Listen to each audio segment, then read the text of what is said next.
Good morning sir. Right. Good మనం morning. ఏం మాట్లాడుకుంటున్నాం అండి? Whatever we speak? Good morning. Very very good morning. Very very good morning. So we'll go to the class today. Before going to the class, I request all of you, మనము చాలా చాలా precious time మనం ఇక్కడ ఆ, మనం అందరం కలిసి ఉంటున్నాము. సో ఈ ప్రీషియస్ టైం ని ఇంకా మనము 100% యూటిలైజేషన్ ఎప్పుడు జరుగుతుంది అని అంటే రెండు రెండు విషయాలు. Number one, you should be having your note book and pen with you. మనకు తెలుసు ఇవి మ్, ఆ, నేను కొన్ని నెలలుగా కొత్త విషయాలు ఏమి చెప్పడంలా, మనకి అన్ని తెలిసిన విషయాలే. కాకపోతే వాటిని మనము కరెక్ట్ టైంలో మనకి కరెక్ట్ గా గుర్తు రావాలి అని అంటే వాటిని కరెక్ట్ గా మనం నోట్ చేసుకోవాలి. నేను కూడా నేను గాని మౌనిక గాని we're reading a lot of books and trying to give you the gist of it. ఒక బుక్ నుంచి ఉండకపోవచ్చు, maybe. I'm not saying that we're సర్వే సర్వత్రా అని నేను చెప్పడంలా, మేము కూడా నేర్చుకుంటున్నాము. But we're trying to give you the gist of this. So try to have a book and pen with you. ఆ, మీకు మంచిగా అనిపించింది రాసుకోండి. మనకి ఒక్కొక్కసారి పుస్తకము పెన్ను తీసుకోమని అంటే మనకి పక్కనే ఉంటుంది, కానీ చాలా ఇబ్బందిగా ఉంటుంది దాన్ని లిఫ్ట్ చేయడానికి. పెన్ను ఒక టన్ను బరువు అయిపోద్ది. వీఆర్ సమ్ టైమ్స్ ఇది ఇట్లా రాయాలా, ఆ, ఏముందిలే మనకి తెలిసిందే కదా అనేసి మనం అనుకుంటాము. కానీ యు ఆర్ మీరు already 99% you are here present. ఎందుకంటే ఈ క్లాస్ కి పొద్దున్నే రావడం, 5:30కి క్లాస్ కి తయారై రావడం అని అంటే it's not a joke. It's not a joke. So we know, నాకు కూడా తెలుసు, all of you are giving your 99% effort. కానీ నేనేమంటున్నానంటే 99.9% కూడా కాదు, 100% ఎఫర్ట్ ఇద్దాం. 100% ఎఫర్ట్ ఇస్తే బహుశా బహుశా that small wording which you are noting might be a turning point to your life. So అది మనకి డిసిప్లిన్ కూడా. ఆల్రెడీ హూ ఆర్ రైటింగ్ వాళ్ళకి నేను చెప్పట్లేదు, హూ వాంట్ టు రైట్, ఇదిగో రేపు చేద్దాంలే, రేపటి నుంచి చేద్దాంలే అనేసి మనకి we generally tend to postpone. ఇది ఇది ఈ క్లాస్ లో, అంతకు ముందు క్లాసెస్ లో నేను గట్టిగా చెప్పలేదు. ఈ క్లాస్ లో మ్యాజిక్ ఆఫ్ లైఫ్ లో కంపల్సరీ. ఎందుకు అని అంటే ఆ, ఇవన్నీ కూడా మీకు కొత్త విషయాలు ఏం కాదు, అన్ని మనకు తెలిసిన విషయాలే. కాకపోతే మ్యాజిక్ మెజిషియన్ ఎలా అయితే మన దగ్గరే ఉన్నాయి, కానీ మనకి ఎలా అయితే కొత్తగా చూపించి మనకి వావ్ మూమెంట్ ని తీసుకొస్తాడో, ఆ, ఆశ్చర్యం కలిగిస్తాడో, ఎలా చేశాడు అనేసి మనం ఆలోచిస్తూ ఉంటాము. మన దగ్గర ఈ ఆ, మన దగ్గరే ఉన్న ఆ, ఈ విషయాలు మనకి కంపల్సరీ కావాలి. ఈ సో బుక్ పెన్ను ఇప్పుడు కాకపోతే తర్వాత ఎప్పుడో మనం మన జీవితంలో ఒక ఐదు ఐదు సంవత్సరాల తర్వాత, 10 సంవత్సరాల తర్వాత మనం ఈ టైం తాలూకు, మనం వెచ్చించిన ఈ టైం తాలూకు విషయాలన్నీ మనకి గుర్తు వచ్చే ఛాన్స్ ఉంది. లేకపోతే our memory generally fades. So నేను దాని గురించి ఎక్కువ చెప్పను కానీ, but please try to have your book and pen with you. దాంట్లోనే ఇప్పుడు why it is more, even more important is, ఇప్పుడు మౌనిక ఈ రోజు నుంచి కానీ రేపటి నుంచి కానీ ప్రాక్టీస్ కూడా చేయిస్తుంది. అంటే దాంట్లో మనం ఏమి రాసుకోవాలి, ఎలా రాసుకోవాలి, ఏం రాస్తే మనము గ్రాటిట్యూడ్ గురించి మనకి ప్రాక్టీస్ చేస్తుంది. కాబట్టి it's always good to have your book and pen handy. లేకపోతే మీరు 90% ఎఫిషియన్సీతో ఉండడం will decline day by day. ఇప్పుడు ఫస్ట్ రోజు మనకి 240 మంది వచ్చారు, నెక్స్ట్ రోజు that will decline. We have seen it in the months, ఈ చాలా మంత్స్ జర్నీలో చూసాం.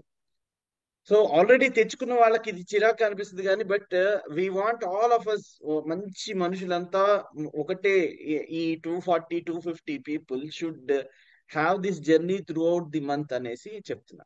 సెకండ్ థింగ్ ఈస్, నేను చెప్పిన విషయమే ఐ విల్ రిపీట్. మనము we will have our full attention only when we switch on our cameras.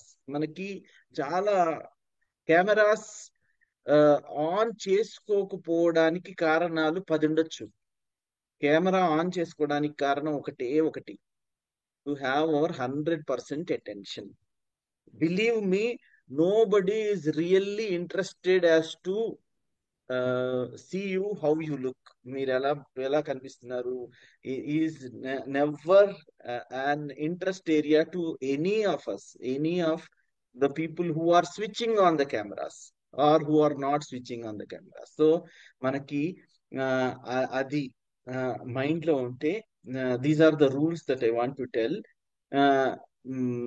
ఈ క్లాసెస్ అన్ని ఈ నెల రోజులు, ఆ తర్వాత నెల దాటితే కూడా మ్యాజిక్ ఆఫ్ లైఫ్ మొత్తము it will be steered by Mounika. He will be తన ఎక్స్పీరియన్సెస్ తనతో పాటు, అండ్ ఆల్సో తను రాజ్ బిగినర్ నుంచి ఎలా వచ్చింది అనేసి తను ప్రాక్టీస్ చెప్తా ఉంటారు. We follow this. చాలా బుక్స్ చూసి చెప్తాము అని చెప్పాను. మేజర్ బుక్ దీనిలో ఏంటి అని అంటే రోండా బర్నీ గారు రాసిన మ్యాజిక్ అనే బుక్. ఓకే, దీని నుంచి this will be the base of our all of our this 1 month course.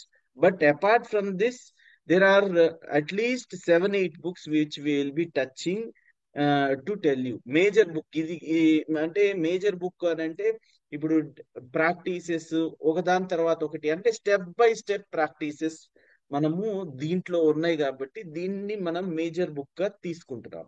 This will be our base. But we will not limit ourselves to this particular book. We will be touching many events, many other books. Sources చాలా ఉంటాయి, వాటిని అవి మనం వెళ్ళే కొద్దీ చెప్తారు. So we'll start the class. These are the rules. Okay కదా? Name of the book is Magic. I will just show you the book also. Magic book by this is the book by Rhonda Byrne. Secret series లో book అన్నమాట. Right. Sir author name కొంచెం spell చేస్తారు sir.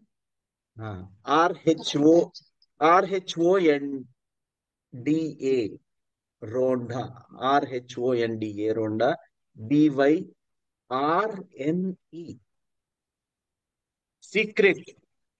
Secret series books ఉంటాయి. There are 8 books. దాంట్లో ఇది ఇది second book అన్నమాట. Secret తర్వాత ఇది సెకండ్ బుక్. రైట్. యా, తెలుగులో కూడా ఉందండి. తెలుగులో కూడా వరల్డ్ వైడ్ పాపులర్ అయ్యింది. సో రాండా బర్డే అనే ఒక ఆమె తన లైఫ్ చాలా ఇబ్బందుల్లో ఉన్నప్పుడు ఆమె డిస్కవర్ చేసిన సీక్రెట్ ఇది. అంటే ఆల్రెడీ ప్రపంచంలో ఉండి ఎన్నో సంవత్సరాలుగా, అంటే మన స్క్రిప్చర్స్ లో వీటిల్లో కూడా రాసిన రహస్యం అన్నమాట ఇది. సో దీన్ని వాళ్ళు ఏం చేశారంటే, ఆ ఈ సీక్రెట్ బయటికి తెలిస్తే అందరూ ఏమనుకుంటాయి జరుగుతాయి, ఎవరికి అందరూ సంతోషంగా బతుకుతారు. సో ఇలాంటిది బయటికి రాకూడదు అని చెప్పి, అది మనుషులకు తెలుసు కదా, మనం ఏదన్నా ఒకటి బాగుంది స్పెషల్ అంటే అది మళ్ళీ మిగతా వాళ్ళకి వెళ్ళకూడదు. మనకి వెళ్ళటం పక్కన విషయం సరే గాని, మిగతా వాళ్ళకి వెళ్ళకూడదు అనే ఇంటెన్షన్ ఉంటుంది. సో వాళ్ళు ఏం చేస్తారంటే, ఈ తెలిసిన ఈ స్క్రిప్చర్స్ అన్నిటిని కాల్చేస్తారు. చాలా సంవత్సరాల క్రితం జరిగింది, 2000 సంవత్సరాల క్రితం ఎక్కడో బయటపడిన విషయం అన్నమాట ఇది. సో ఆ స్క్రిప్చర్స్ ని కాల్ చేయడం, మనుషుల్ని చంపేయటం చాలా జరిగాయి. ఆ తర్వాత కూడా వీటిని మళ్ళీ ప్రిజర్వ్ చేసి వీటి కాపీస్ ని అన్నమాట వేరే పద్ధతుల్లో సేవ్ చేయటం వలన ఇది అలాగా మెయింటైన్ అవ్వుకుంటూ వచ్చింది. సో దీనిలో ఏముంది ఇంతకీ సీక్రెట్ అంటే, ఎవరు అయితే who ever has gratitude will be given more, who ever doesn't have gratitude he or she వాళ్ళ దగ్గర ఉన్నది తీసుకోబడుతుంది. అంటే ఎవరి దగ్గర అయితే కృతజ్ఞతా భావం ఉంటుందో వాళ్ళకి ఇంకా ఎక్కువ ఇవ్వబడుతుంది జీవితంలో. అన్ని ఏదైనా కూడా మనం జీవితంలో ఏ పోర్షన్ లో కృతజ్ఞతా భావాన్ని పెడుతున్నామో ఆ ప్లేస్ లో అవన్నీ ఎక్కువ అవుతాయి. ఒకవేళ డబ్బుల పట్ల చాలా కృతజ్ఞతా భావంతో ఉన్నాం అనుకోండి, అవి ఇంకా ఎక్కువ మన దగ్గరికి వచ్చే అవకాశాలు ఉంటాయి అన్నమాట. అంటే విరివిగా. ఒకవేళ మనం రిలేషన్స్ పట్ల చాలా కృతజ్ఞతా భావంతో ఉంటున్నాం అనుకోండి, అవి ఇంకా ఎక్కువయ్యి వందెత్తలు వెయ్యెత్తులై తిరిగి వస్తా ఉంటాయి అన్నమాట. సో అలాగా మనం ఎక్కడెక్కడ ఆ కృతజ్ఞతా భావాన్ని ఉంచుకుంటున్నామో జీవితంలో, దాని మూలన అవి రెట్టింపు అయ్యే అవకాశాలు ఎక్కువ. అంటే ఎక్కువ అని కాదు, ఇట్ ఈస్ ష్యూర్ అన్నమాట, ఫర్ ష్యూర్. ఇదే సిద్ధాంతం, ఒక ప్రిన్సిపల్ లాంటిది అనమాట ఇది. సో ఇది కనిపెట్టినప్పుడు ఈ బుక్స్ ఈమె దగ్గర ఉన్నాయి, కానీ ఈమె ఎప్పుడు చదవలేదు వీటిని. రొండా బర్నే అనే ఆమె అనమాట. బట్ ఆమె వాళ్ళ నాన్నగారు చనిపోతారు ఒక టైంలో. చనిపోయినప్పుడు ఎవరు లేరు తనకి, ఒంటరి అయిపోయారు. అంటే గొడవలు, రిలేషన్షిప్స్ ఏవి సరిగ్గా లేవు. తండ్రి ఒక పక్కన, ఆమెకి ఎవరైతే దగ్గరో ఆ మనిషి చనిపోయారు, మొత్తం ఒంటరి అయిపోయి అన్ని నష్టపోయారు. ఆ టైంలో ఈ పుస్తకం ఆమెకి ఈ చదివినప్పుడు ఈ ముక్క అన్నమాట, ఈ పాట, అదే మనకి చెప్తాం కదా, టఫ్ టైమ్స్ లో ఆమెకి లైట్ లాగా, వెలుతురులాగా ఆమె దగ్గరకు వచ్చింది బుక్. సో తను ఈ పర్టికులర్ పాటని ఆమె ప్రాక్టీస్ చేయటం మొదలు పెట్టారు, కృతజ్ఞతా భావాన్ని. సో ఇది మొదలు పెట్టిన తర్వాత లైఫ్ మొత్తం మళ్ళీ, మొత్తం అప్ సైడ్ డౌన్ అయింది కదా, మళ్ళీ మొత్తం బాగు చేసుకుని రిలేషన్షిప్స్ అన్ని బాగా అయ్యాయి, మళ్ళీ డబ్బులు అన్ని ఆమె దగ్గరకు వచ్చాయి. ఆ టైంలోనే ఈమె మూవీ తీశారు ఒకటి, సీక్రెట్ అని. సో ఆ సినిమా మనకి నెట్ఫ్లిక్స్ లో, యూట్యూబ్ లో చాలా చోట్ల దొరుకుద్ది, చాలా భాషల్లో కూడా దొరుకుతున్నాయి. సో వీటి ద్వారా ఆమె ప్రపంచానికి అసలు ఆమె ఎలా అన్ని మళ్ళీ తిరిగి తెచ్చుకుందనేది చెప్పే ప్రయత్నం చేశారు. ఎంతో మంది జీవితాలు మారాయి. సో ఇదే ప్రాక్టీస్ మేము 6 ఇయర్స్ బ్యాక్ నేను కూడా ఒక గ్రూప్ లో కలిసి, ఇలాగా మనం ఇప్పుడు ఎలాగైతే ఇప్పుడు 200 మంది ఉన్నాము, ఒక 60-40 మంది ఉన్న గ్రూప్ లో కూర్చుని చేశాను నేను ఒక టైంలో. సో అప్పటికి నాకు కంప్లీట్ నాలెడ్జ్ లేదు ఈ బుక్ గురించి. బట్ ఓన్లీ మన లైఫ్ లో మంచివి చూడటం అలవాటు అవ్వాలి, మనం ఇబ్బంది పెట్టేవి చూడకూడదు అనే ఇంటెన్షన్ తో, మనం ఎంత పెద్ద అయినా కూడా చిన్నప్పటి నుంచి చాలా విషయాలు మనల్ని వెంటాడుతూ ఉంటాయి కదండి. సో మనం ఇక్కడే కూర్చుని ఉంటాము, ఎక్కడో ఆలోచిస్తూ ఉంటాము, సంతోషమైన వాతావరణంలో ఉంటాము, కానీ సడన్ గా లోపల బాధ నిండిపోతుంది, దిగులు నిండిపోద్ది, ఏదో బరువు ఉంటది. సో వాటి నుంచి బయటకు పడలేక చాలా ఇబ్బంది పడుతున్న టైంలో నేను ఈ బుక్ ప్రాక్టీస్ చేయటం అయ్యింది. ఒక గ్రూప్ ప్రాక్టీస్ చేస్తుంటే వాళ్ళతో పాటు నేను కూడా ప్రాక్టీస్ చేశాను. సో చేసినప్పుడు విన్నాను ఫస్ట్ మంత్ అంతా. నేను ఇంతకు ముందు నిన్న కూడా చెప్పాను మీకు, జస్ట్ విన్నా.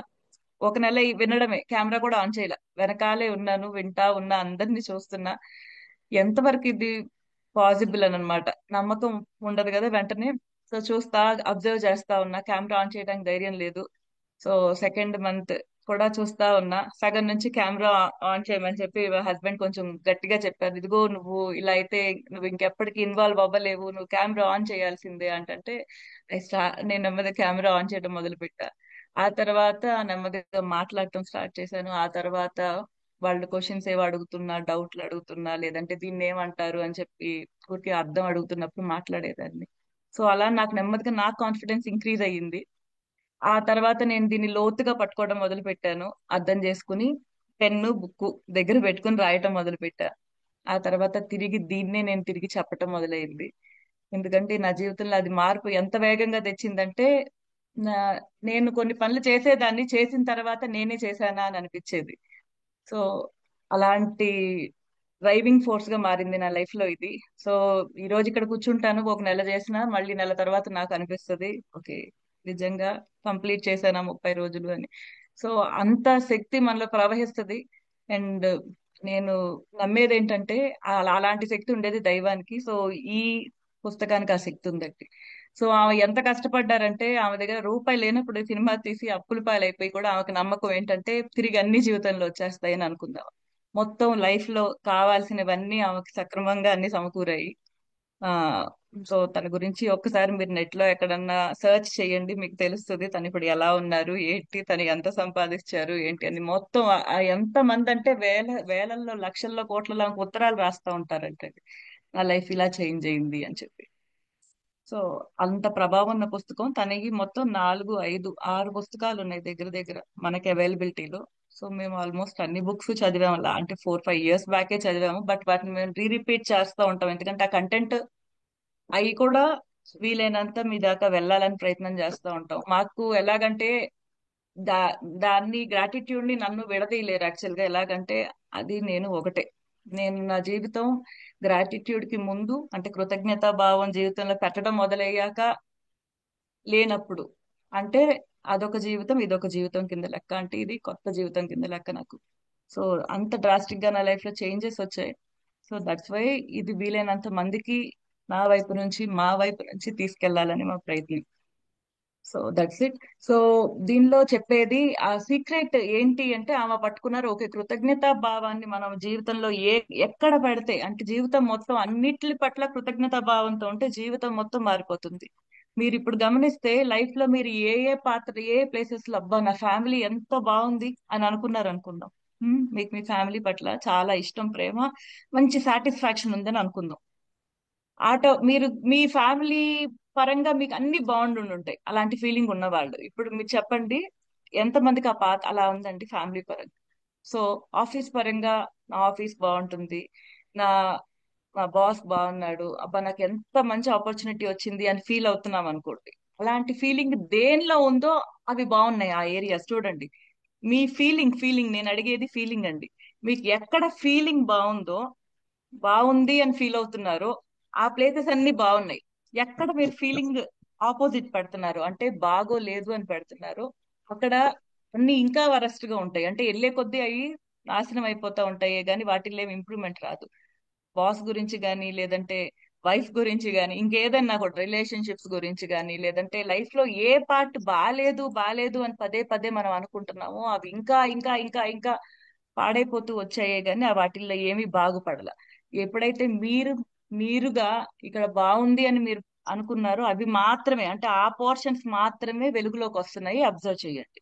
సో దీన్ని బట్టి అర్థం ఏంటంటే ఈ లా ఆఫ్ అట్రాక్షన్ ప్రకారం మనం ఏది గనక ఏదైనా తీసుకోండి, whatever it is. So whatever we give we receive అంటే మనం ఏదైతే ఇస్తామో తిరిగి అదే పొందుతాం. సో కృతజ్ఞతా భావాన్ని ఎంత జీవితంలోకి అప్లై చేస్తూ ఇస్తూ ఉంటామో అన్నిటికీ జీవితంలో తిరిగి అంత పొందగలుగుతాం అనమాట. అన్ని అన్ని ఏ ఏరియాలో కావాలంటే ఆ ఏరియాలో మనీ పరంగా, హెల్త్ పరంగా, హ్యాపీనెస్ పరంగా, మీ రిలేషన్షిప్స్, మీ మొత్తం రిలేషన్షిప్స్ అంటే అన్ని విధాలా మీ బంధాలు అంటే మీ పిల్లలతో మీ తల్లిదండ్రులతో what ever it is you have relations ఉంటాయి కదా. అన్ని రిలేషన్స్ పరంగా ఎలా చూసుకున్నా కూడా ఏ ఏరియాలో అయితే మీరు అప్లై చేస్తున్నారో ఇప్పుడు దాకా అవి బాగున్నాయి మీ లైఫ్ లో. ఏవన్నా ఇప్పుడు మీకు బాగాలేదు మాకు ఈ ప్రాబ్లం గా ఉన్నాయి అని మీరు అనుకుంటున్నారు, ఈ రోజు మీరు కూర్చున్నది కూడా దానికే. సంథింగ్ ఏదో మార్చుకోవాలని ఉంది లేదా ఏదో ఇంకా కావాలని ఉంది. You are sitting for that. లేకపోతే పొద్దున్నే ఎందుకు why you are sitting here. So ఇక్కడికి వచ్చి పొద్దున్నే ఎందుకు కూర్చోవాలి ప్రపంచం అంతా నిద్రపోతుంటే. చాలా మంది నిద్రపోతున్నారు కదండి లక్షల్లో కోట్లలో.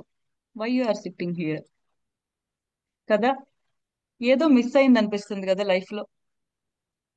అది ఇవ్వాలి, అది తిరిగితే అది కావాలి కాబట్టే యు ఆర్ వెయిటింగ్. ఇక్కడ మోటివేషన్ క్లాస్ ఇది, but what it is giving ఏమిస్తుంది. You want something. సో అది ఏంటిదో తెలుసుకోవాలన్నా కూడా it will show you the way. మీకేం కావాలో మీరేం ఎదుగుతున్నారో దానికి దారి చూపిస్తుంది. సో ప్రాక్టీస్ సిన్సియర్ గా చేద్దాము. ఈ ప్రాక్టీస్ చేస్తూ ఉండంగానే ఒక్కొక్కటిగా ప్రాబ్లమ్స్ కూడా సాల్వ్ అవుతూ వెళ్తాయండి. లైక్ ఇన్ని రోజులు చేశాను ఏం లేదు అనుకోదు. మీరు ఎంత ఫీలింగ్ పెడుతున్నారు అనేది అవసరం. ఎందుకంటే లా ఆఫ్ అట్రాక్షన్ నిన్న విన్నాం కదా, లా ఆఫ్ అట్రాక్షన్ మూలానే అన్ని ఒక కోవకు చెందిన ఒక దగ్గరకు వస్తున్నాయి. ఒకటే పర్సనాలిటీ ఉన్నోళ్ళు స్నేహితులుగా అవుతున్నారు, కామన్ ఇంట్రెస్ట్ ఉన్న వాళ్ళందరూ కలిసి గ్రూప్ కడుతున్నారు, పాటలు పాడే వాళ్ళందరూ ఒక కోవకి, డాన్స్ చేసే వాళ్ళందరూ ఒక కోవకి. ఫ్రెండ్షిప్స్ ఎలా చేస్తాము, మనకి వాళ్ళకి ఏదో ఒక కామనాలిటీ ఎత్తుక్కుంటాం. అది అట్రాక్ట్ చేస్తుంది అనమాట. వాళ్ళు మనతో ఫ్రెండ్షిప్ చేయడానికి ఇష్టపడతారు. సో ఇలాగా వెళ్తా ఒక్క నిమిషం ఇది రాసుకొని వెళ్తాను. ఎవరిదో క్యా మ్యూట్ చేయాలండి. ఓకే. సో కాబట్టి ఈ లా ఆఫ్ అట్రాక్షన్ ప్రకారం చూసుకుంటే మన జీవితాల్లో ఇది ఎలా పనిచేస్తుంది అంటే మన ఆలోచనల మీద మనం ఏ విధంగా ఆలోచిస్తున్నాము ఆ ఆలోచనలకు ఉండే భావన. ఓకేనండి. సో ఆలోచనలు అంటే బోల్డ్ వస్తాయి కదా రోజుకి. ఎన్ని ఎన్ని వస్తున్నాయండి రోజుకి? 30,000, 40,000, 80,000 దాకా వెళ్తాయంట ఆలోచనలు. అలాంటి ఆలోచనల్లో కొన్ని మాత్రమే మనం తీసుకుని వాటిని వాడుకుంటున్నాం. ఓకేనండి. అన్నిటిని ఛార్జ్ అని తీసుకోవట్లా. ప్రతిదీ ఇప్పుడు బయటకు వెళ్తున్నాము, ఏదో యాక్సిడెంట్ అవుతుందేమో అని ఒకటి వచ్చింది ఒక ఆలోచన, దాన్నేమి మనం ఇంపార్టెన్స్ ఇవ్వట్లేదు కదా. బానే ఉంటదిలే, ఊరికే భయం వేసింది అని చెప్పి మళ్ళీ వెళ్ళిపోతున్నాం. సో వాటిల్లో కొన్ని మాత్రమే మనం చూస్ చేసుకుంటున్నాము, కొన్నిటిని మాత్రమే మనం నమ్ముతున్నాము, కొన్నిటికి మాత్రమే మనం భావన పెడుతున్నాం, ఫీలింగ్. ఓకేనండి. ఏదైతే మనం ఫీలింగ్ పెడుతున్నామో ఆ ఫీలింగ్ పెట్టిన వాటికి అట్రాక్ట్ చేసుకుంటామండి. ఆలోచనలు ఉంటాయి కదా, ఆలోచించే ఆలోచనలో పదే పదే ఆలోచిస్తూ భావన పెట్టిన ఆలోచనలు. ఓకేనండి. అబ్బో నా జీవితం ఎంత వరస్ట్ గా అయిపోయిందే, మంచి జాతకం కాదే నాది, అరే నేను ఏది పట్టుకున్నా కూడా నాశనం అయిపోతుంది, ఇలాగ మనం ఇలాంటి యాటిట్యూడ్స్ తో ఉన్నాం అనుకోండి. ఏవైతే అరే మా ఇంట్లో అన్ని కష్టాలే, నన్ను మా అత్తగారు పిడిచుకు తింటుందే, మా బాస్ నన్ను పొద్దున్న లేస్తే తీసుకెస్తున్నాడే, నా కొలీగ్స్ ఎవరు నాతో మాట్లాడట్లేదే, లైఫ్ ఎంత బోరింగ్ గా ఉంది. సో ఇలాంటి వర్డ్స్, ఫ్రేజెస్ ఏదైనా కూడా నీరసం తెప్పిస్తున్నాయి చూడండి. ఇప్పుడు నేను అనేటప్పుడు కూడా నాకు నచ్చదు. అలాంటి నెగిటివ్ ఫీలింగ్స్ అంటే మన ఫ్రీక్వెన్సీని తగ్గించేస్తున్నాయి, మన శక్తిని తగ్గించే ఎటువంటి ఫ్రేజెస్ ని ఉన్నా కూడా మన జీవితంలో మనం వాటిని పట్టుకుని ఎలాడుతున్నాం తెలియకుండానే, వాటిని నమ్ముతున్నాం. అదే మన జీవితం అనుకుంటున్నాం కాబట్టి జీవితం ఆ మూడ్ లో వెళ్తుంది. వాటిని గనక తీసేసి వాటిల్లో ఎనర్జీ ఇచ్చే పదాలని వాడగలగాలి. వాటిల్లో నేను ఎంత అదృష్టవంతుణ్ణి, నా జీవితం ఎంత బాగుంది, నా స్నేహితులు ఎంత మంచి వాళ్ళు, ఇలాంటివి అనమాట. నన్ను అర్థం చేసుకునే ఫ్యామిలీ దొరికింది. సో ఎప్పుడైతే ఈ షిఫ్ట్ తేగలిగితే జీవితంలో ఉన్న మంచిని ఎతుక్కుని పట్టుకుని రాయటం. ఇప్పుడు లేని దాన్ని రాయమంటే కూడా కష్టమే కదా. లేనిది చూసుకుని థ్యాంక్ యూ నాకు చాలా బాగుంది రాయలేం. సో వెతకండి వెతకండి, ప్రతి మనిషిలోనూ ఎంతో కొంత చిన్న మంచితనం ఉంటుంది ఎక్కడో ఒకడ. ఆ అది పట్టుకోండి. బహుశా మీరు వాళ్ళు చెడ్డవాళ్ళు అని బ్రాండ్ చేసేసారు కాబట్టి వాళ్ళలో మంచితనమే కనపడట్లేదేమో కదా. మనిషి అన్నాక మీతో వాళ్ళ బంధం ఎలా ఉంది కంటే కూడా వాళ్ళు మనిషిగా వాళ్ళలో మంచితనం ఉంటుంది. ఎందుకంటే ప్రతి మనిషిలోని ఎంతో కొంత శాతం, ఏ మనిషి పూర్తిగా చెడ్డోడు పూర్తిగా మంచోడు మనకి సినిమాల్లో చూపిస్తారు, విలన్స్ హీరోస్, అది నిజం కాదు కదా. అది నిజం కాదు. లైఫ్ లో నిజానికి రియాలిటీకి ప్రతి మనిషిలోనూ ఇద్దరు ఉంటారు, చెడు ఉంటుంది మంచి ఉంటుంది కదండి. సో ఈ మంచి చెడులో శాతం అంతే. కొంతమంది ఎక్కువగా వాళ్ళ నెగిటివిటీ ఎక్కువ చూపిస్తారు, కొంతమందిలో మంచితనం ఎక్కువ బయటకు కనపడుతుంది. ఆ ఎక్కువ మంచితనం బయటకు కనపడే వాళ్ళని మంచోళ్ళు మంచోళ్ళు అంటాము. ఈ తక్కువ శాతం మంచితనం ఉండి ఎక్కువ బయటకి కోపం ఇలాంటివన్నీ ఎక్స్ప్రెస్ చేసేవాళ్ళు, లేదంటే ఈర్ష్య అసూయ ద్వేషాలు ఎక్కువ బయటకు కనపడే వాళ్ళనేమో చెడ్డోళ్ళు చెడ్డోళ్ళు అంటాం. బట్ ఇవన్నీ ఒకే మనిషిలో ఉంటాయి, మనలోనూ ఉంటాయి. మనం మళ్ళీ మనలో ఉన్న చెడుని ఎక్కువ ఫోకస్ చేయం, మనమేమో మంచోళ్ళము, వాళ్ళు మనల్ని ఇబ్బంది పెట్టారు కాబట్టి వాళ్ళేమో చెడ్డోళ్ళు అంతే. సినిమాలో మనం హీరోస్ ఎప్పుడు, అవతల వాళ్ళందరూ విలన్స్. సో ఈ యాటిట్యూడ్ నుంచి బయటకు వచ్చేద్దాం. మనిషి అన్నాక మంచి చెడు రెండు మనుషుల్లో ఉంటాయి కాబట్టి వాటిని యాక్సెప్ట్ చేద్దాం. మనలోనూ తప్పులు ఉంటాయి, మనమేమి కంప్లీట్లీ పర్ఫెక్ట్ కాదు కదా. మనము తప్పులు చేస్తాం, తప్పుల నుంచి నేర్చుకుంటున్నాం. అలా వాళ్ళకి అవకాశం ఎప్పుడు వస్తుంది, వాళ్ళకి తెలుస్తుంది, అప్పుడు వాళ్ళు బయటకు వస్తారు దాని నుంచి. సో ఈ లోపు మనం ఏం చెయ్యొచ్చు, మనం ప్రశాంతంగా బతకాలి, మనం సంతోషంగా ఉంటూ జీవితంలో అన్ని అట్రాక్ట్ చేసుకోవాలి అంటే ఆ మంచిని వెతకటం. ప్రతి దానిలోనూ ప్రతి మనిషిలోనూ ఆ మంచిని ఎతికే ప్రయత్నం చేద్దాం. ఎంత చిన్నదున్నా కూడా. ఒకవేళ పరిస్థితుల్లో అనుకోండి, పరిస్థితులు ఏదన్నా మీకు బాగాలేదు, ఇలా ఉండపోతే బాగుండు అనుకుంటే దానిలో కూడా మీరు కష్టపడాల్సింది ఎక్కడ అంటే మంచి వెతకటంలో. ఇది అన్నిటికంటే అందమైన ఆట నేను చెప్పాలంటే. లైఫ్ లో మనం నేర్చుకోవాల్సిన మోస్ట్ బ్యూటిఫుల్, ఎన్నో ఆటలు ఆడాం చిన్నప్పుడు, పిల్లలకి ఎన్నో ఆటలు నేర్పాము, కొత్త కొత్త ఆటలు వస్తున్నాయి. బట్ అన్నిటికంటే అద్భుతమైన ఆట, ఎంత ఆడితే అంత జీవితం మొత్తం ఆ హ్యాపీగా నిండిపోతుంది అనమాట. అన్ని ఏరియాస్ ఫిల్ అవుతాయి, కంప్లీట్ గా మీకు ఆ సాటిస్ఫాక్షన్ వస్తుంది లైఫ్ మీద. పొద్దున్నే లేవటం, అబ్బా నెక్స్ట్ డే స్టార్ట్ అయ్యింది అనే హుషారుతో సంతోషంతో లేవాలి. కానీ మనం నీరసంగా అబ్బా ఇంకో రోజు మొదలయ్యిందా దేవుడా అనుకుంటూ లేస్తున్నామంటే అర్థం ఏంటంటే ఇంకా మీరు ఆ లైఫ్ లోని ఆ స్వీట్నెస్ అన్నమాట, అంటే ఇంకా దాన్ని ఆస్వాదించలేదని అర్థం. సో దాన్ని ఆస్వాదించే అవకాశం ఖచ్చితంగా ఈ ప్రాక్టీస్ ఇస్తుంది. సిన్సియర్ గా ఎఫర్ట్ పెడదాము. సిన్సియర్ గా మనకు అనిపిస్తది, ఏంటి నటిస్తున్నట్టు అనిపిస్తది ఫస్ట్. ఏంటి వావ్ అని చెప్పి అన్నిటిని థ్యాంక్ యూ చెప్పుకోవాలి, అన్నిటిని చూసి గుర్తు తెచ్చుకుని అదేం చేసిందో పెన్నికి థ్యాంక్ యూ చెప్పుకోవాలి, మనిషికి థ్యాంక్ యూ చెప్పుకోవాలంటే ఫస్ట్ నాటకీయంగా అనిపిస్తుంది. బట్ చేసే కొద్దీ మీకే తెలియకుండా మీలో ఆ భావన ఇంక్రీజ్ అవటం చూస్తారు. అది ఇంక్రీజ్ అవుతూ వెళ్లే కొద్దీ ఆ వెచ్చదనం అంటే గుండెల్లో ఆ ఆ ప్లేస్ అన్నమాట మీకు తెలుస్తుంది. మీకు ఇక్కడ నుంచి మీరు అన్ని పనులు చేయటం మొదలు పెడతారు. అంటే మన తలకాయని వాడటం కాదు, మనం ఎక్కువగా మన తలని ఉపయోగిస్తాం. తలను ఉపయోగించటం అంటే కంపారిజన్ అంటే పోలిక. ఈ ఈ ఏదైనా సరే మనము పోల్చుకోవటం, వాళ్ళకి బాగుంది అయ్యో నా దగ్గర లేదే, అది పోలిక అవుతుంది కదండి. లేదా వాళ్ళకు ఉంది కాబట్టి వాళ్ళ మీద ద్వేషం, లేదంటే నా దగ్గర లేదు కాబట్టి దిగులు. ఇవన్నీ కూడా తలకి సంబంధించినవి, అంటే మైండ్ కి సంబంధించినవి. కంపారిజన్ చేయటము, పోల్చుకోవటము, అసూయ పడటము, ద్వేషం పెంచుకోవటం, లేదంటే అహంకారంతో నేను గొప్పదాన్ని, నన్ను సరిగ్గా మర్యాదగా పిలవలేదు వీళ్ళు వీళ్ళ ఇంటికి వెళ్ళినప్పుడు, లేదంటే వారికి బొట్టు పెట్టి, అందరూ బొట్టు పెట్టి పిలిస్తేనే అది మర్యాద, వాళ్ళు అలా పిలవకపోతే మనం సరిగ్గా వాళ్ళని ట్రీట్ చెయ్యం. ఎందుకంటే నేను అనేది చాలా పెద్దది, మిగతావన్నీ చిన్నవి అనుకుంటాం. నిజానికి మనమే అందరితో అలా ఉండాలి.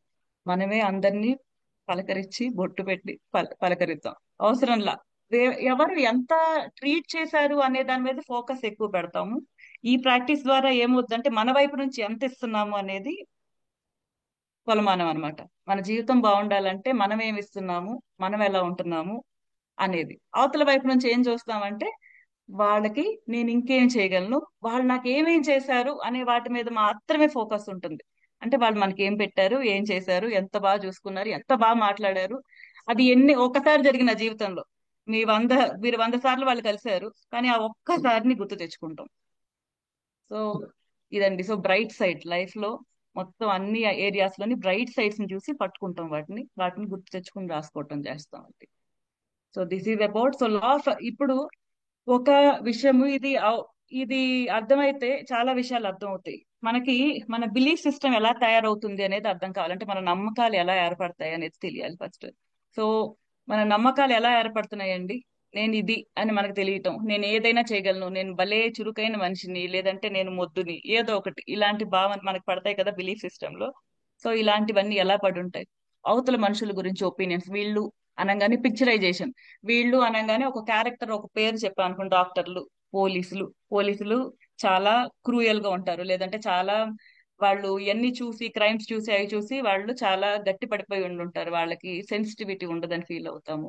అలాగా రకరకాలుగా ఒక్కొక్కరికి ఒక్కొక్క పేరు పెట్టేసేస్తాము. ఇంట్లో క్యారెక్టర్స్, ఆ తల్లి తండ్రి పెద్దోళ్ళు అయిపోయిన తర్వాత వీళ్ళు ఇలా బిహేవ్ చేస్తారు అని పెట్టేసేసుకుంటాం. పిల్లలు ఒక ఒక ఏజ్ వచ్చిన తర్వాత వీళ్ళు ఇలా ఉంటారు అని పెట్టేసేసుకుంటాము. పక్కింటోళ్ళు, లేదంటే ఇంటికి అద్దెకు ఉండేవాళ్ళు, పని చేయడానికి వచ్చేవాళ్ళు, ప్రతి దానికి ఏదో ఒకటి అంటే బ్యాక్గ్రౌండ్ లో వాళ్ళ గురించి ఒక ఒపీనియన్ ఉంటుంది. ఈ ఒపీనియన్ తో మనము మన జీవితాన్ని డ్రైవ్ చేస్తూ ఉంటాం. అది అవునో కాదో కూడా మనకు అనవసరం, మనం చూస్తాం కాబట్టి వాళ్ళు అలానే కనపడతారండి. మనం ఏ విధంగా చూస్తే ప్రపంచం ఆ విధంగానే కనపడుతుంది. నిజంగా వాళ్ళు అలా ఉంటారో లేదో కూడా మనకు తెలియదు, కానీ మనం చూస్తున్నాం కాబట్టి. ఎందుకంటే మన కళ్ళద్దాలు పచ్చగా ఉంటే మొత్తం ప్రపంచం పచ్చగా కనపడదు కదా, పచ్చగా వెళ్ళే వాడికి మొత్తం పచ్చగానే కనపడదు అన్నట్టు. సో మనం చూసే విధానంలో మార్పు రావాలి. మనం గనక నిజంగా చూస్తుంటే అక్కడ నిజం ఏంటో తెలుస్తుంది. మనం ఎప్పుడు కళ్ళద్దాలు పచ్చకళ్ళజోడే పెట్టుకుని చూస్తుంటే పచ్చగానే కనపడతాయి. వాడు చెడ్డోడు చెడ్డోడు అని చూస్తే వాడిలో చెడు మాత్రమే కనపడుతుంది. పరిస్థితులు బాలేదు బాలేదు అనుకుంటుంటే బాగోనివి మాత్రమే చూస్తాం. సో దీని నుంచి బయటకు రావాలి అంటే ఈ బిలీఫ్ సిస్టమ్ లో మార్పులు రావాలి. రీవైరింగ్ చేయటం అంటారు దీన్ని.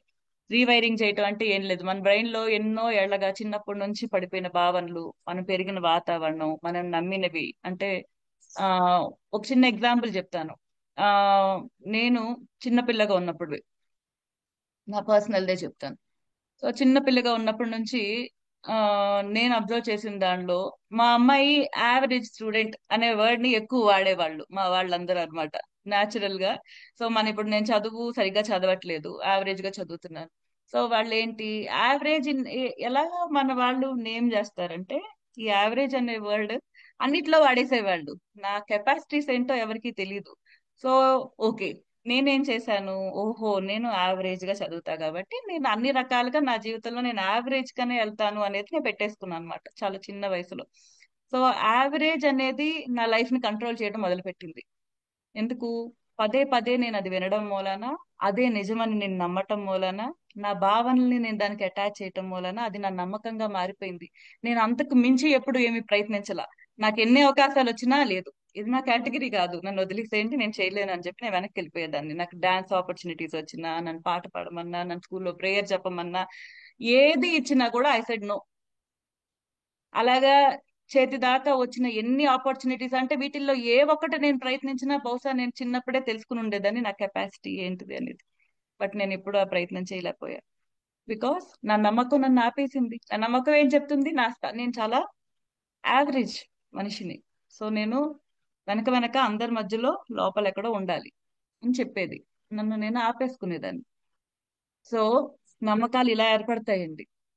సో మనం పెరిగిన వాతావరణంలో మన చుట్టూ మనం నమ్మిన వాళ్ళు, లేదంటే మన చుట్టుపక్కల వాళ్ళు, మనం ఎవరితో ఉంటున్నామో వీళ్ళందరివి వింటా ఉంటాం కదా. విని విని కూడా తెలియకుండా కూడా మన పైన మనకి మన పర్సనాలిటీ గురించి కొన్ని నమ్మకాలు పడిపోతాయి. ప్రపంచం గురించి కొన్ని నమ్మకాలు పడిపోతాయి. ఇవన్నీ ఇవే నిజం అని పట్టుకుంటాం మనం. అవి వాళ్ళు సగమే తెలుసుకుని మాట్లాడతారు. వాళ్ళకి అరే ఒక మనిషి గురించి తనకే పూర్తిగా తెలియనప్పుడు ఇంకో మనిషి గురించి ఎలా మాట్లాడగలం కదా. ఏ మనిషి గురించి ఇప్పుడు మనమే తెలుసుకోవటానికి మన ఇన్నేళ్లు పడుతుంటే ఇంకో మనిషిని ఎలా బ్రాండ్ చేయగలం మనం? వాడి సత్తా ఏంటో ఎవరికి ఎలాగ తెలుస్తుంది కదా.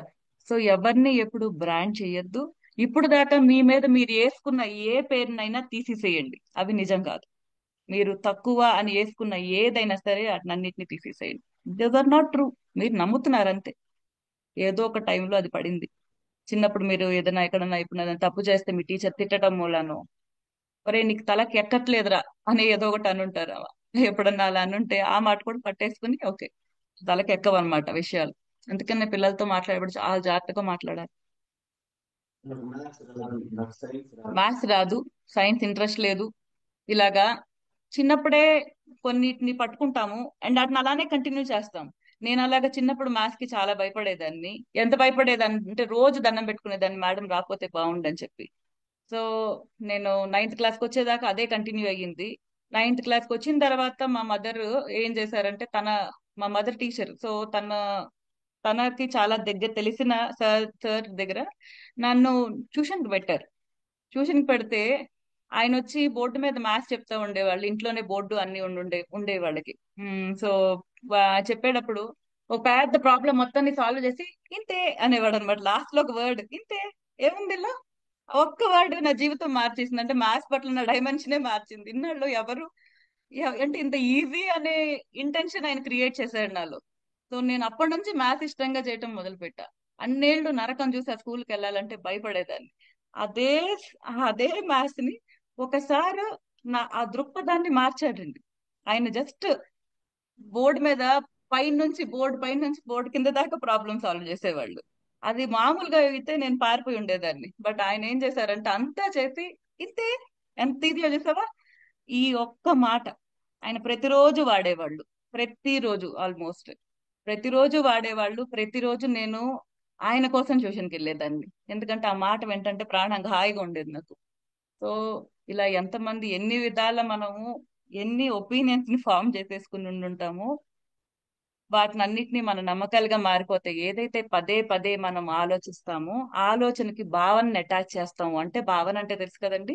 మనం ఇప్పుడు ఆ చనిపోతాము అని భయం ఉంది అనుకుందాం, లేదంటే ఆరోగ్యం నాది పాడైపోతుంది రోజు రోజుకి అనేది ఉంది అనుకోండి. దానికి భయాన్ని అటాచ్ చేసాం. భావన భయపడుతున్నాం, దాని గురించి చాలా భయపడుతున్నాం, చాలా భయపడుతున్నాం.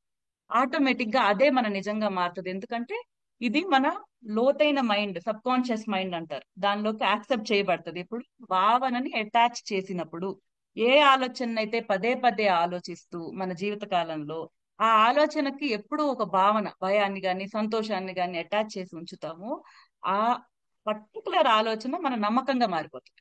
అలాగా ఎన్నో వేలల్లో నమ్మకాలు మనలో ఉంటాయి. ఈ నమ్మకాలు అన్ని నిజం కాకపోవచ్చు.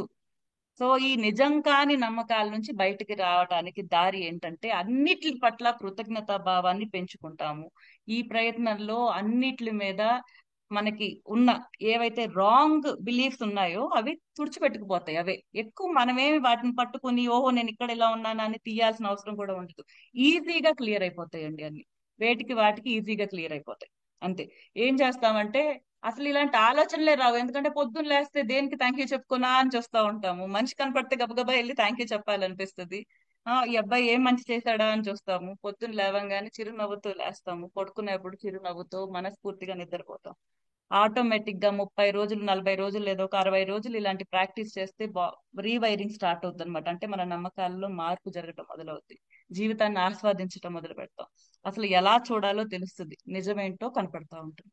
So that will happen with us when we start practicing gratitude.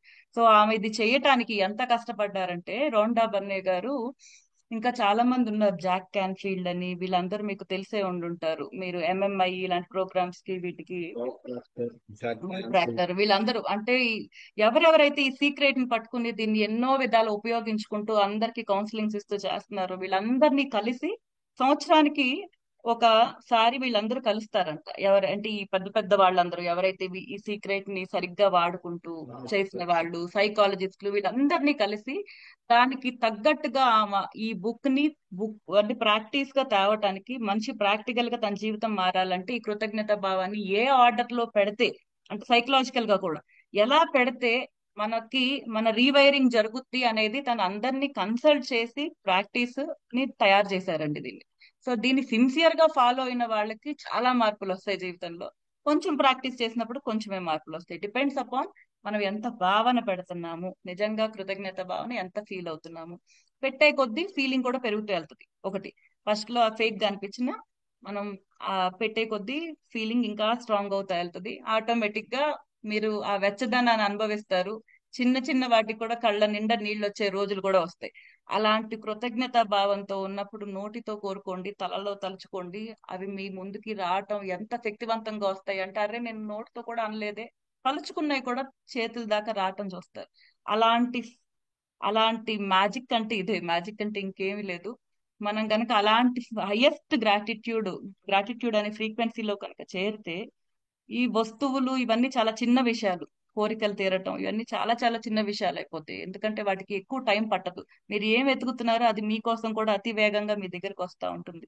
ఎందుకంటే ఈ ఫ్రీక్వెన్సీ లా ఆఫ్ అట్రాక్షన్ ప్రకారం మీరు ఫీలింగ్ పెట్టి పదే పదే ఆలోచిస్తున్నవన్నీ మంచివైనప్పుడు వాటిని మీరు అట్రాక్ట్ చేసుకుంటారండి. వస్తువులు ఎలా కదులుతాయి అని అనుకోవద్దు, దాన్ని మీరు ప్రాక్టికల్ గా తర్వాత చూస్తారు వెళ్లే కొద్దీ. ఈ ఫేజెస్ లో డీప్ గా వెళ్లే కొద్దీ యూ విల్ అట్రాక్ట్ థింగ్స్. అవి మీ దాకా ఎవరో ఒకరి ద్వారా వచ్చి మీ దాకా చేరుకుంటాం మొదలవుతుంది. మీకు కావాల్సిన జాబ్ వాళ్ళు మిమ్మల్ని ఎతకటం మొదలవుతుంది. అలాగా చాలా చాలా జరుగుతాయి జీవితంలో. You will experience them. So first stages ఏంటంటే మనం వీటి మీద మంచిగా ఫోకస్ పెట్టి ప్రాక్టీస్ చేయటం. సో బుక్ పెన్ తెచ్చుకోవాలి ఈ రోజు.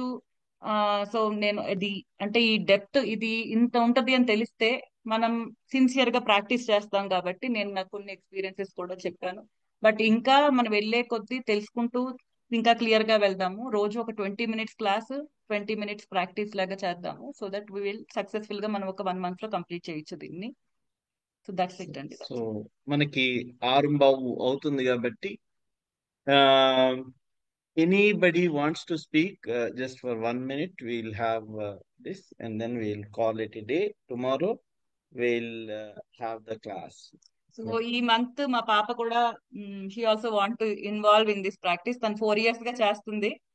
ఈ ఈ ఈ ఎఫర్ట్ ఈసారి కలెక్టివ్ గా, అంటే కలెక్టివ్ కాన్షియస్నెస్. సో తను కూడా షీ వాంట్ టు సిట్. పొద్దున్న వస్తావా అంటే she said she want to come. మామూలుగా అయితే లేవలేకపోయేది, బట్ లేకపోతే ఇబ్బంది పడేది. తను కూడా ఎఫర్ట్ పెట్టి ప్రయత్నిస్తాను. తను అంటే పిల్లలు కొన్ని చూడగలరండి, మనం చూసే కంటే కూడా ఇంకా ఎక్కువ చిన్న చిన్న సంతోషాలను పట్టుకోగలరు. సో నేను తను అడిగాను, నువ్వు అలాంటి అప్పుడప్పుడు చెప్తావా వీటిల్లోకి వచ్చి అంటే వస్తాను అనేది. So I want her to be here. So ఎందుకంటే ఇది మా తర్వాత తను కంటిన్యూ చేయాలని కోరుకుంటున్నాం మేము. So this is her first day. మీ పాపకు శుభాకాంక్షలు అండి. థ్యాంక్ యూ అండి. Thank you so much. Thank you for coming. It is all. Happy to see you there. అని ఓకే ఇంత అండి. చిన్న సో వయసులో మనకి ఇలా రావటం అంటే అసలు చాలా గ్రేట్ థింగ్ మేడం. చాలా చాలా తనవి మీరు నిజంగా చాలా బాగా చేస్తున్నారు.